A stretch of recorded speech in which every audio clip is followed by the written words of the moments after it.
میرے نبی کریم علیہ السلام نے ایک دن صحابہ سے پوچھا بتاؤ بہترین عورت کون سی ہوتی ہے؟ کون ہوتی ہے؟ آکسفورڈ کی پڑھی ہوئی جی، پنجاب یونیورسٹی جس نے ایم فل کا مقالہ لکھا ہو، پی ایچ ڈی ہو جس نے پی ایچ ڈی کی ہو نمل یونیورسٹی سے، ایک کراچی یونیورسٹی کی ڈگری ہولڈر ہو کہ باہر سے ایم بی بی ایس کر کے آئی ہو، کون افضل ہوتی ہے؟ کہ یا جو اچھی گفتگو کرے، نماز پڑھے، عبادت کرے وہ افضل؟ کوئی تو ایسی وجہ ہوگی نا۔ صحابہ سے حضور نے سوال پوچھا تو صحابہ نے بھی مختلف جوابات دیے۔ کسی نے کہا حضور پنجگانہ نماز پڑھنے والی، فرمایا بات تمہاری ٹھیک ہے پر تم میری مراد کو نہیں پہنچے۔ ایک نے کہا یا رسول اللہ صلی اللہ علیہ وسلم پردہ کرنے والی، فرمایا بات تمہاری ٹھیک ہے پر تم میری مراد کو نہیں پہنچے۔ ایک نے کہا حضور با پردہ عورت، فرمایا بات تمہاری ٹھیک ہے پر تم میری مراد کو۔ حضرت علی کہتے ہیں بیٹھا میں بھی تھا بیچ، لیکن میں بھی مراد کو سمجھ نہیں پا رہا تھا، حالانکہ شہر علم کے دروازے کا نام مولا علی ہے۔ فرماتے ہیں اس وقت اللہ کی حکمت تھی کہ جواب کوئی اور دے، تو حضرت علی کہتے ہیں قد بھی میرا چھوٹا تھا، بیٹھا بھی میں پیچھے تھا، تو تھوڑی گردن اور جھکا کے نا تو میں نکل گیا اور فاطمہ کے حجرے میں پہنچ گیا۔ تو میں نے کہا فاطمہ حضور نے ایک سوال پوچھا ہے تو صحابہ جواب دے رہے ہیں پر حضور کہتے ہیں تم میری مراد کو نہیں پہنچے، ذرا جلدی سے جواب نہیں دیتی؟ تو خاتون جنت ہنس پڑی، فرمانے لگی میں جواب دوں؟ آپ کو بھی کہا ہاں دیں جواب کا کیا؟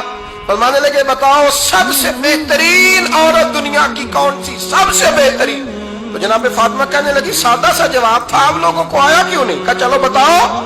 جناب فاطمہ فرمانے لگی دنیا کی سب سے بہترین بیوی وہ ہے جس کو نہ کبھی غیر محرم نے دیکھا ہو، اور اگلے لفظوں پہ غور کرنا، نہ کبھی غیر محرم نے اسے دیکھا ہو اور نہ اس بی بی نے کبھی کو غیر محرم دیکھا ہو۔ یہ کوئی پڑتا نہیں کہ بی بی کہتی ہے جناب میں تو چہرہ ڈھام کے نکلی تھی، باقی میں دکاندار سب سے بات چیت کر آئی، سب کے چہرے دیکھ آئی۔ حضرت فاطمہ نے بتایا کہ تیری آنکھوں کا بھی پردہ ہے، اور وہ روایت وہاں الگ موجود ہے کہ حضور نے حضرت عائشہ صدیقہ ام سلمہ سے کہا کہ عبداللہ ابن مکتوم نابینا ہے تو پردہ کرو، تو یہ نابینا اس سے پہلے سیرت نگاروں نے لکھا ہے کہ ایک دن یہ اس سے پہلے حضرت فاطمہ کے گھر چلے گئے حضور کے ساتھ، تو نبی کریم علیہ السلام نے جب ان کو لے کے حضور داخل ہوئے تو جناب فاطمہ نے آنکھیں جھکا لی، پردہ کر لیا، تو حضور نے فرمایا بیٹی وہ تو نابینا ہے، تو عرض کرنے لگی حضور مجھے تو نظر آ رہا ہے نا۔ یعنی حضور نے جو ازواج کو کہا وہ بات کی، جناب فاطمہ کا جو انداز ہے وہ نرالا ہے۔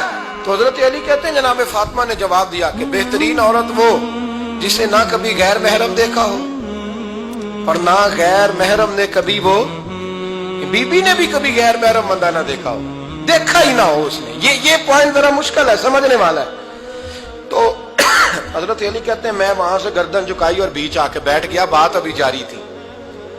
حضور نے فرمایا آتا ہے کسی کو جواب؟ تو کہتے ہیں میں نے ہاتھ کھڑا کیا، میں نے کو حضور آتا ہے، تو حضور مسکرا پڑے، فرمایا چل بتا۔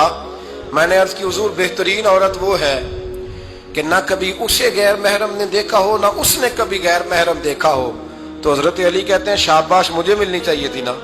حضور مسکرا پڑے، کہنے لگے میں نے تو پہلے ہی کہا ہے فاطمہ تو بدعت منی، فاطمہ میرے جگر کا ٹکڑا ہے، میں نے تو بڑا پہلے کہہ دیا ہے۔ تو کہتے ہیں صحابہ میری طرف دیکھنے لگے کہ یہ تو تعریف فاطمہ کی ہونے لگ گئی ہے۔ تو میں نے کہا کیا کریں؟ اس محبوب کو بتایا ہے جس کے لیے اللہ نے کوئی پردہ رکھا ہی نہیں، سارے پردے کھول دیے۔